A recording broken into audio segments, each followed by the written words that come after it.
JJ, about this person's desperation level, if you will, that he continues to fire down on police below? Well, I think that is very telling, and it says that this person is probably not motivated to give up. They obviously did not want to be taken into custody in the first place. That doesn't appear that it's changed over time. So, the likelihood of it ending peacefully, doesn't look very good at this point. But again, that's what the negotiators are for. They are experts at assessing a person's mental state and, trying to calm them down. But that requires communication. And if this person is still firing and they can't establish a good line of communication, then that's all meaningless. They have to get this person to stop firing, to be in a position where they can communicate. It could be that this person is never going to reach that level, that they're not going to be willing to communicate with police and give up.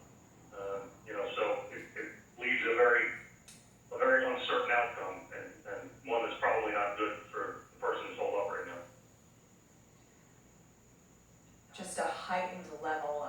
Former FBI agent JJ Cleaver, I know you've seen a lot over the years, but I imagine nothing of this magnitude. Jim, when you and I first saw these pictures and Skyforce 10, our helicopter, widened out, and we saw the hundreds of police vehicles and the response to this. It makes me wonder if you've ever seen anything like this, Mr. Cleaver.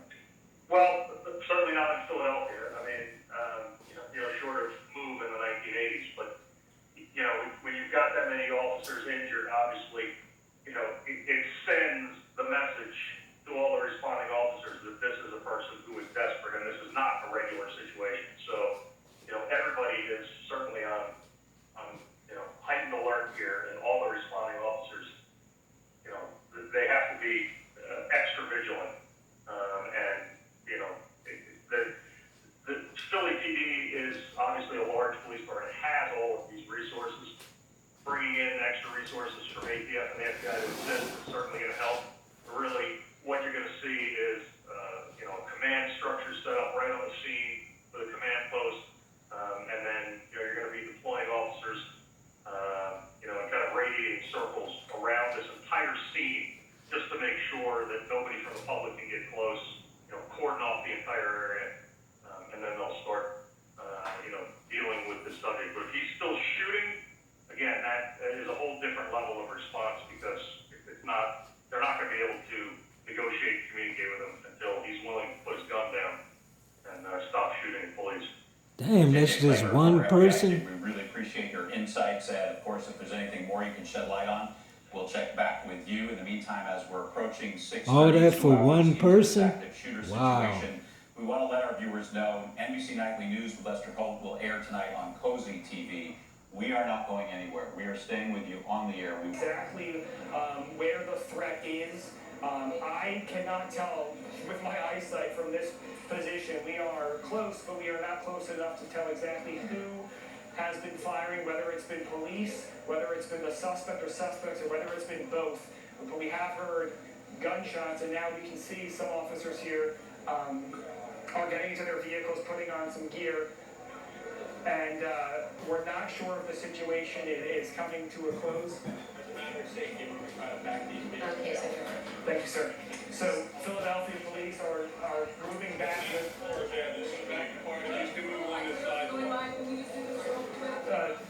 the Philadelphia command staff here are moving the vehicles back as a matter of safety, they're saying.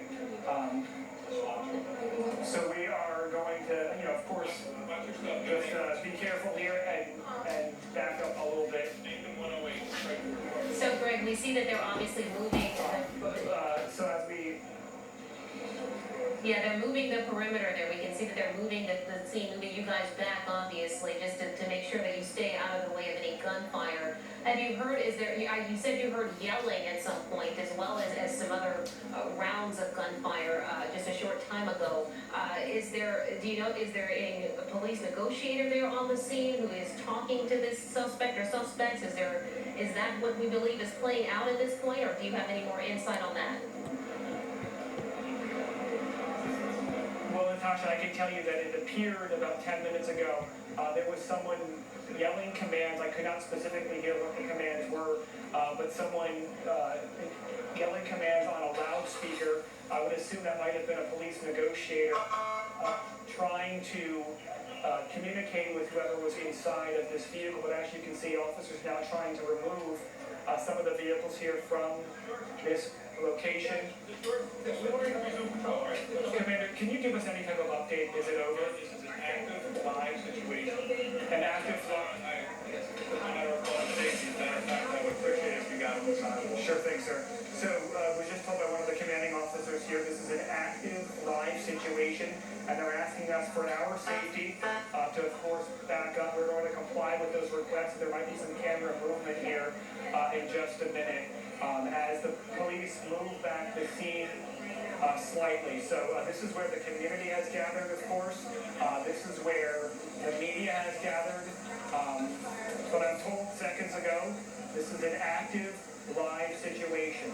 Still ongoing. It does not appear that a suspect or suspect has been placed in custody. But you can see right here, Matt, you can just sort of, hey, we're going to go off the shoulder. We're going to move the camera briefly here. So apologize for the movement.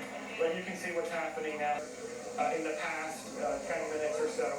But you can see multiple vehicles being moved back here.